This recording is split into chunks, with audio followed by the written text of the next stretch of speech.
transformation has begun. At last, I will finally have a worthy adversary.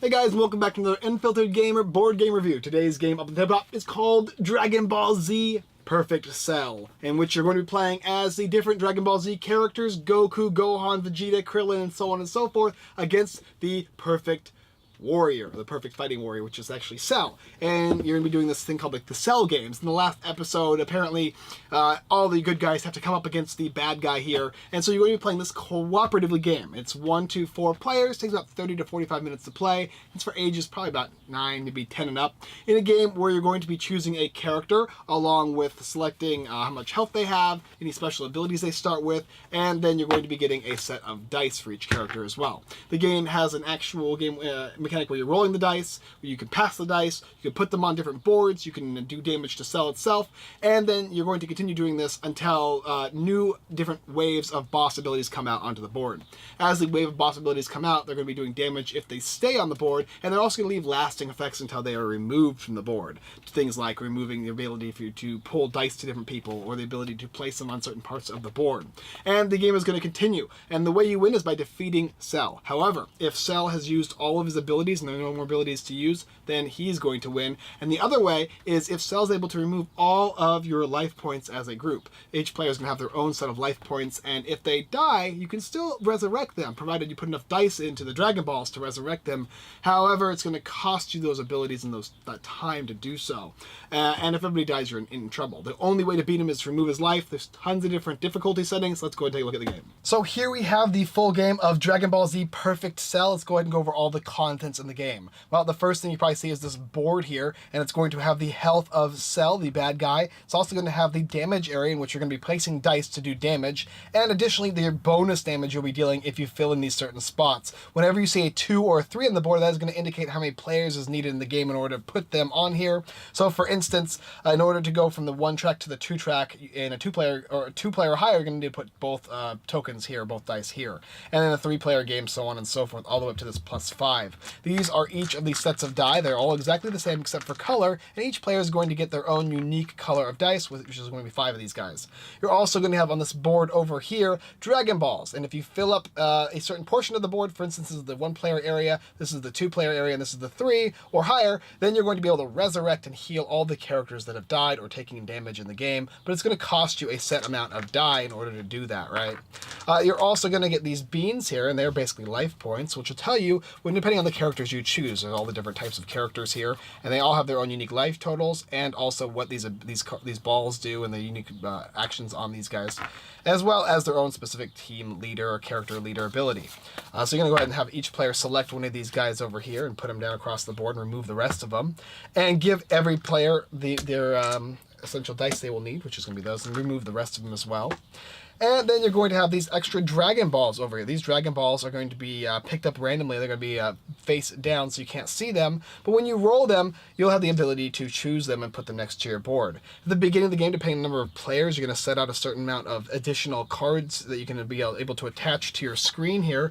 And as you can see, I'll go ahead and pick one of these screens up and show you that when you buy new ones, which is the cost right down here, you're going to be able to get a special ability, which is basically do 3 damage for putting 2 dice that are this type right here. And you can purchase new abilities just by attaching them like that. And this is basically going to be the shop down here. So that's kind of how that works. Cell is always going to start at 70 HP, and depending on the number of players is how many of these abilities are going to pop out every round. Every round an ability is going to pop out, and depending, no matter whether they are defeated or not, a new ability or abilities will pop out based on the number of players. So to start the game, there's going to be 2 of them for a 2-player game, and if these are not defeated on by the end of the round, 2 more abilities will go ahead and pop out. on each of these abilities tells you what type of dice and how many of them need to be put here in order to remove the abilities. The abilities are either going to be passive or happen at the end of the round. This one says that power-up cards cannot be purchased, so you can't purchase power-up cards until this is removed from the game. And this one says cells immune to damage bonuses. These are passives and they'll last as long as they're on the board.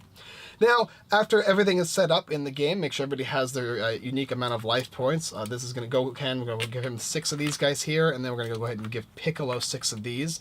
And the rest of these are not going to be needed for a 2-player game, so we're going to remove them. The characters are just off the side of the board. They're not really that relevant because you're going to be using these to roll dice. Select a starting player and roll the dice, and then you're going to have all these unique different die sides. Let's go ahead and talk about these guys for a second. You've got Dragon Balls, which will allow you to either pick up one of these guys at random. You can use this die to fill in a question mark or a Dragon Ball symbol over here on the abilities section, or you can go ahead and put them over here, and this will allow you to resurrect dead players and heal all living players. Then you've got this this fight symbol. This is normally going to be 1 damage, but you're going to be placing it on this track here if you'd like, as well as putting it over here in the abilities section. All dice can be used in the abilities provided they're able to or they're matching. But if you put them over here on this track over here, depending on the number of players, it's going to do damage plus the bonus damage of filling in each one of these rows here. So if in a 2-player game, you would need to actually put in 2 of these, which would give you 1, 2, plus a bonus of 1, doing 3 damage to Cell. You're also going to have this 2-handed section here, which is going to do double damage, so it'd be like the fist, but times 2. And if you put that there and you put a fist here, that'd be 2, 3, and 4 damage. These can also be used, of course, for over here. You're also able to use the Dragon Ball to heal a player by removing it, and also this hand. Now, the hand is also interesting, too, because you can go ahead and use it to purchase items, and the cost of the item is in the top right-hand corner of each of these areas. If you have enough, you can go ahead and purchase that and remove the die and place this on one of your characters and just remove that. And whenever you buy a new item, you're going to go ahead and put a new one out for another player. Go ahead and fill these slots in if you'd like. And also, let's say you didn't like die or dice, you can remove a die to remove it and not longer use it to re-roll any of the dice you want that you so choose to do so. There's other things you can do when you're removing dice in the game, but that's the basic idea, right? So let's say we got these 2 here. We don't really need to resurrect any characters here. We don't want an extra Dragon Ball, so we can take these and put them over there. Also note that each player is going to have one of these added to the game for each player that is involved, so having each player remove one is kind of a good idea, or suggesting who should be removing them based on how people are rolling. Now, as you can see, this is probably a better idea to do this because 2 damage is better than 1. So we go 1, 2, 3, and plus 1 is 4. So 1, 2, 3, and 4 damage to Cell. Getting him to that point is what's going to take us to win the game. The next player is then going to get to take their turn rolling the dice. And once again, we're going to keep doing the same things. We could pass these dice over to the next player, but this was the end of the round, so we won't do that. But passing dice will actually allow you to give those players additional dice to roll, which can be beneficial for them. But we'll just go ahead and put these maybe over here. We'll have this one get us a Dragon Ball, so we can use it for later. We'll flip that over and see what it is. That's basically a free die roll of the punching type. Put it over there, add these punchers to this area here, and remove this for getting the Dragon Ball, and then we're going to do 1, 2, 3, 4 more damage. 1, 2, 3, 4 more damage to Cell. After that, you're going to rinse off the board of all the dice that would be on the attacking side, and then you're also going to check the abilities. When you check the abilities, if they are covered up, that means that the ability has been removed, and no problem. Now, also note too, though, that this one says no power cards can be purchased, so technically I could not have bought this, but I was just giving you an example of how to buy these things.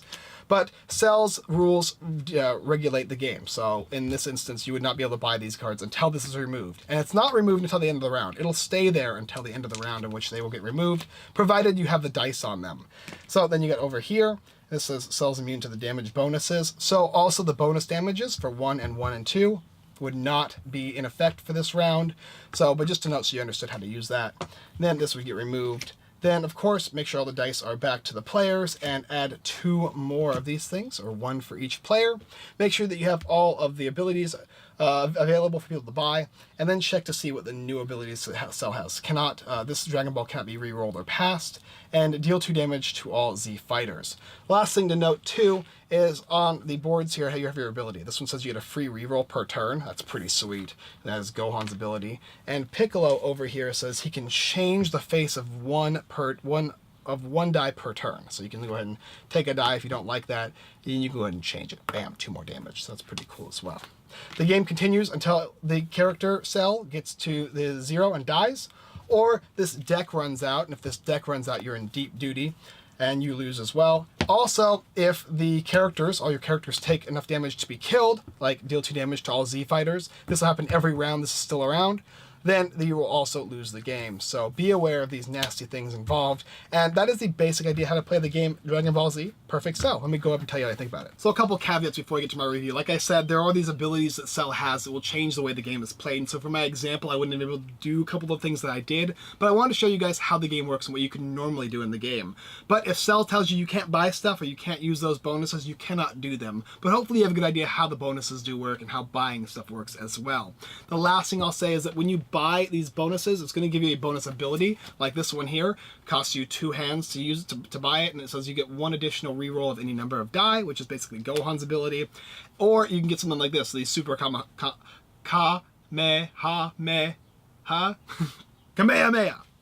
And that's going to cost you 2, and it says if you put 2 double damages on here, or two hands, wah, then you can actually do 8 damage instead of the normal 4. That's double damage, but you have to put them on here to do that. So it still has a cost, just like anything else in the game. And there's a ton of other abilities as well. You got a ton of stuff. You can actually have dice change into other dice and whatnot, and that's a really cool little addition to the game. And finally, some of the Cell's abilities here. You've got certain dice cannot be passed or re-rolled. Sometimes you're going to be taking additional damage for all fighters. And also there's going to be question marks, which are any dice, and then specific types of dice, which means you have to place them on here that are very specific. This is a completely cooperative game as well, and you can change the difficulty of the game. If you want to make it more difficult, you can remove the amount of cards in here, and that makes it way more challenging because that reduces the amount of time you have to win the game.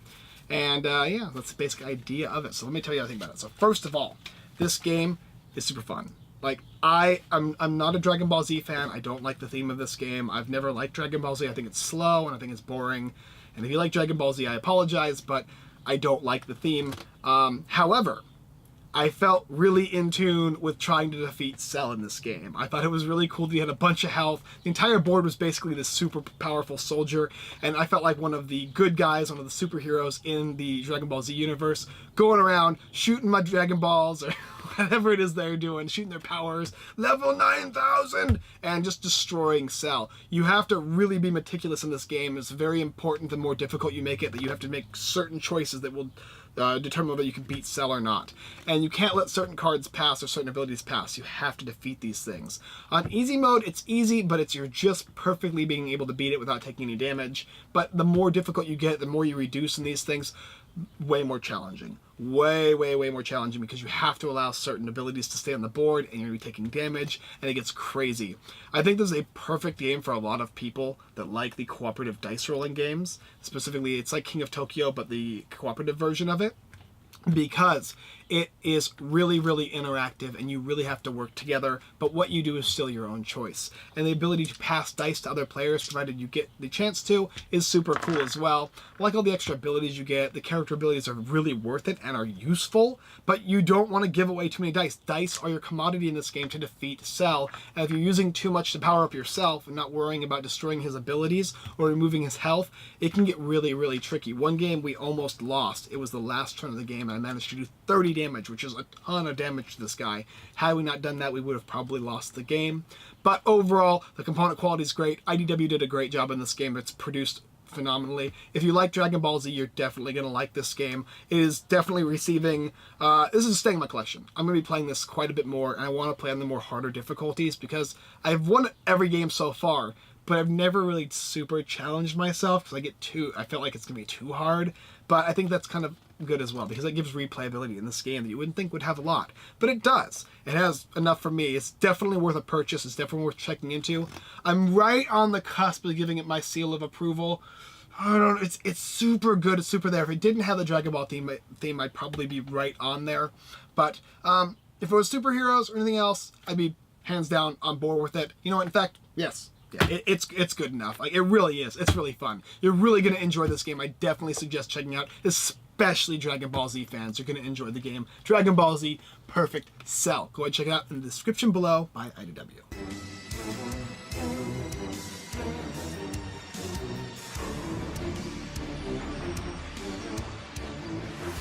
It looks like Cell has finally succeeded in reaching the pinnacle of his power. How will our heroes face up against this ultimate foe? Are the Namex right? Is the entire universe at risk? Find out on the next exciting episode of Dragon Ball Z!